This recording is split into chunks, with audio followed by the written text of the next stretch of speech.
On est parti. L'alpiniste qui a survécu 4 jours au fond d'une crevasse, de la chaîne François Calvi. On est parti, let's go.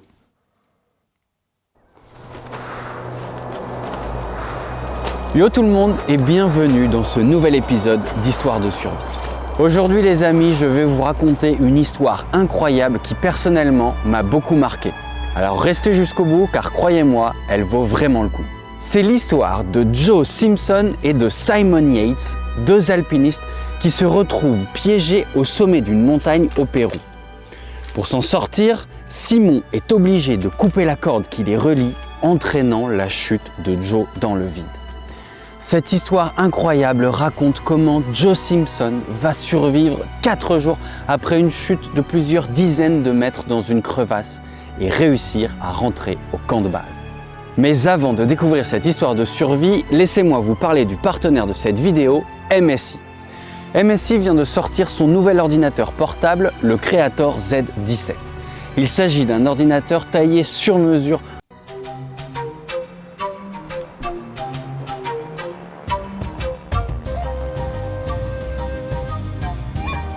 L'histoire commence donc le matin du 5 juin 1985 dans la Cordillère des Andes au Pérou en Amérique du Sud. Joe Simpson et Simon Yates, deux alpinistes chevronnés, se sont mis en tête de gravir la Ciula Grande, une immense montagne dont le sommet culmine à 6300. J'étais en train de me dire ça, mais MSI, c'est quoi le rapport en fait avec ça? Bon, ils avaient peut-être un trop gros budget publicitaire, ils savaient plus quoi vendre. 344 mètres d'altitude. Ce matin-là, Joe et Simon partent à l'assaut de la montagne en style alpin. C'est-à-dire qu'ils n'emportent avec eux que leur équipement d'escalade, leurs habits et leur nourriture. Une fois l'ascension débutée, les deux amis sont seuls et n'ont aucun moyen de contact avec le reste du monde. Ils savent qu'en cas de problème ou d'accident, personne ne viendra les secourir. La première journée d'ascension se déroule bien et ils décident de passer une première nuit dans un trou qu'ils creusent dans la neige. Car effectivement, l'ascension de la montagne est si difficile qu'il faut plusieurs jours pour la réaliser. Le lendemain, les deux alpinistes atteignent déjà la ils cherchent la merde aussi. barre des 6000 mètres. À cette altitude, ils font face à une multitude de dangers. Les températures sont glaciales, le vent peut souffler très fort, l'oxygène se fait de plus en plus rare et le corps fonctionne au ralenti. Après une deuxième nuit au bord du vide, Joe et Simon atteignent enfin le sommet de la montagne. Ils sont épuisés et célèbrent timidement leur victoire. Car ils le savent très bien, 80% des accidents d'alpinisme c'est pendant la descente. Produisent lors de la descente. Et ouais, on pense souvent que monter la montagne, c'est ce qu'il y a de plus dangereux, mais la descente l'est tout autant. La partie n'est pas finie, il faut descendre. À peine la descente entamée, Joe et Simon remarquent que l'itinéraire qu'ils empruntent est beaucoup plus dangereux que prévu. Ils sont entourés de corniches mortelles et de vide. Et pour ne rien arranger, le mauvais temps s'invite à la fête et 30 minutes après avoir quitté le sommet, ils perdent la trace de leur itinéraire. Il est déjà tard et aveuglés par le mauvais temps, les deux hommes décident de s'arrêter et d'attendre le lendemain. À nouveau, ils creusent un trou dans la neige et s'y réfugient rapidement. Mais ce soir-là, alors qu'ils font fondre la neige avec leur petit réchaud, leur dernière bouteille de gaz se vide. À partir de maintenant, c'est simple, ils ne peuvent plus faire fondre la neige et n'ont donc plus d'eau.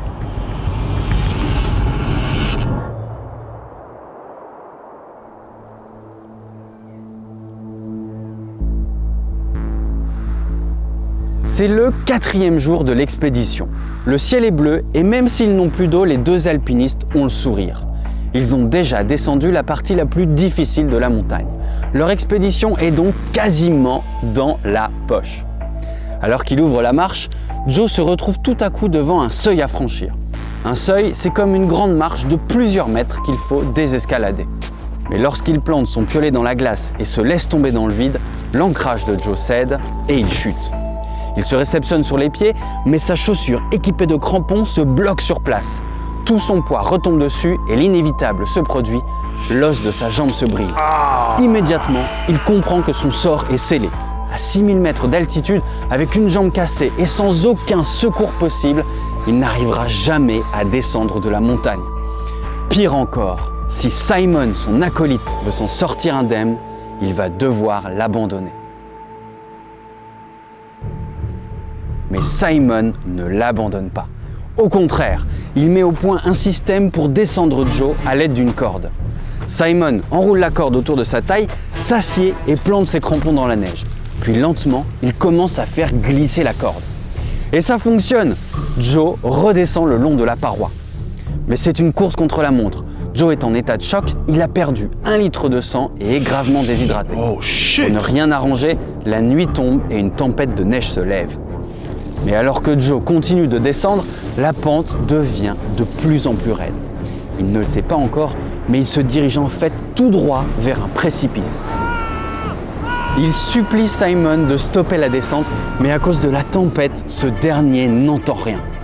Joe, qui continue de glisser à toute allure, finit par atteindre le bord du précipice, puis chute dans le vide. La corde se tend immédiatement et se bloque dans le mécanisme de Simon. Lorsque Joe reprend ses esprits, il réalise qu'il est maintenant suspendu dans le vide à 25 mètres au-dessus d'un glacier. Malgré sa jambe cassée, Joe essaie de se hisser sans succès. De son côté, Simon comprend que son ami est piégé.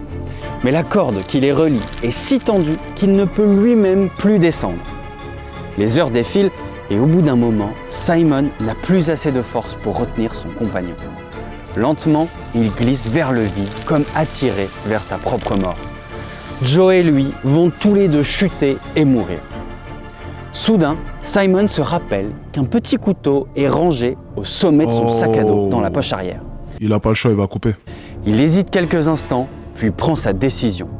Il prend le petit couteau dans le sac, sort la lame et d'un coup sec, coupe la corde. Aïe. Il n'a pas eu le choix. Il n'a pas eu le choix, on peut pas lui en vouloir. On peut pas lui en vouloir, les gars, on peut pas lui en vouloir. Il a essayé de sauver déjà auparavant, il a une jambe cassée. Là, il peut plus rien faire. Putain. Joe tombe immédiatement dans le vide. Il percute violemment le sol 25 mètres plus bas et passe à travers une couche de glace. Il poursuit sa chute et s'engouffre dans une immense crevasse avant d'atterrir enfin sur une petite plateforme. Joe vient de faire une chute de 50 mètres. Il n'en revient pas, il est toujours vivant. Il allume alors sa lampe frontale et regarde tout autour de lui. Le néant.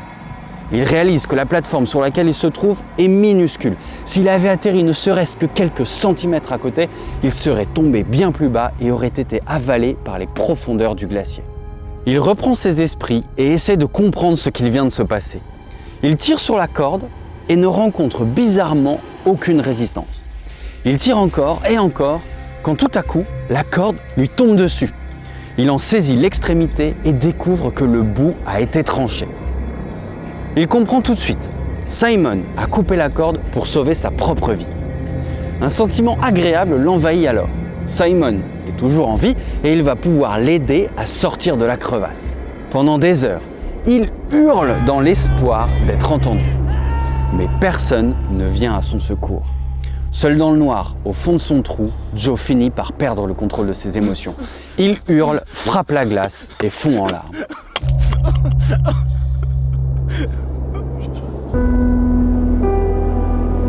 On est maintenant le 5e jour de l'expédition. Simon, qui n'a pas bougé et qui a creusé un trou dans la neige pour y passer la nuit, est persuadé que son ami Joe est mort. Avant de se remettre en route, il s'avance au bord de la falaise et aperçoit en contrebas l'énorme crevasse de 12 mètres de large dans laquelle Joe est tombé la veille. Il descend en rappel pour s'approcher de la crevasse et sans réel espoir, appelle Joe. Le visage défiguré par le froid, déshydraté et à bout de force, Simon n'insiste pas. Son compagnon n'a aucune chance d'être encore en vie. Il reprend alors la route en direction du camp de base. En chemin, il se demande comment il va pouvoir expliquer son geste. Faut-il raconter la vérité ou bien mentir? Après tout, il n'y a eu aucun témoin. Mais lorsqu'il rejoint enfin le camp de base, il retrouve Richard Hawking, le gardien du camp et surtout un ami commun des deux alpinistes. Il relate sa mésaventure et confesse, pour sauver sa propre vie, il a été obligé de couper la corde qui le reliait à Joe. Il a condamné son compagnon à la mort.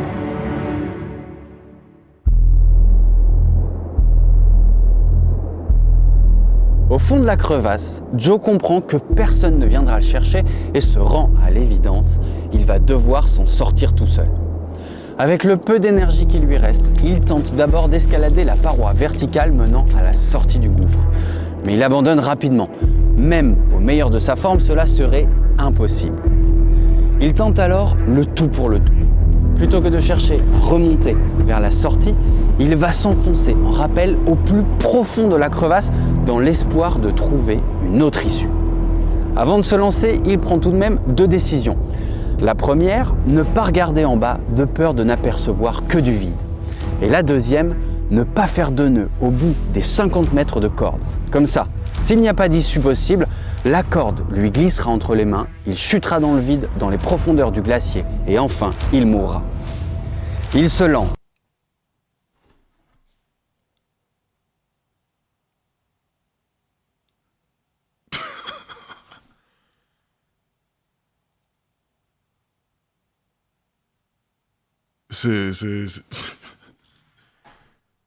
C'est quoi cette paire de couilles? C'est pas possible.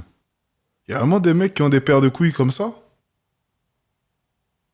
Est-ce que vous comprenez que, en entendant des choses comme ça, lorsqu'après j'entends les conneries d'LGBT qui se plaignent de leur situation, est-ce que vous comprenez que j'ai du mal à les prendre au sérieux?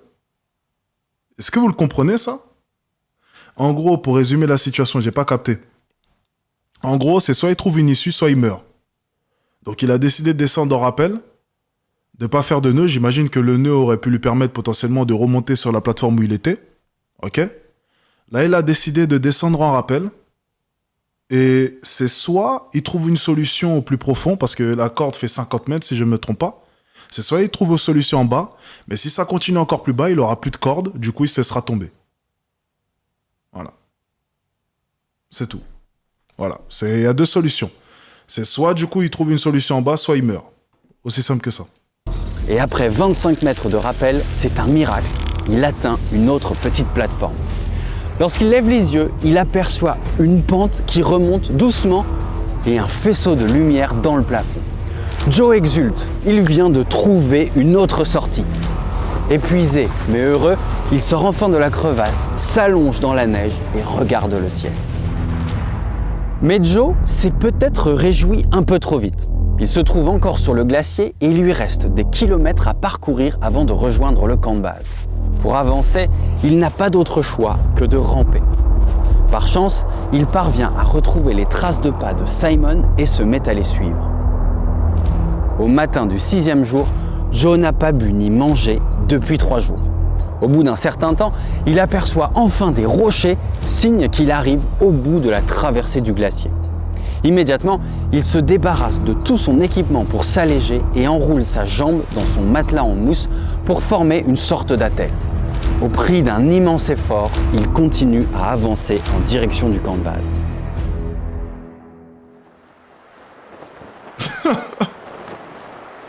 Il a rampé.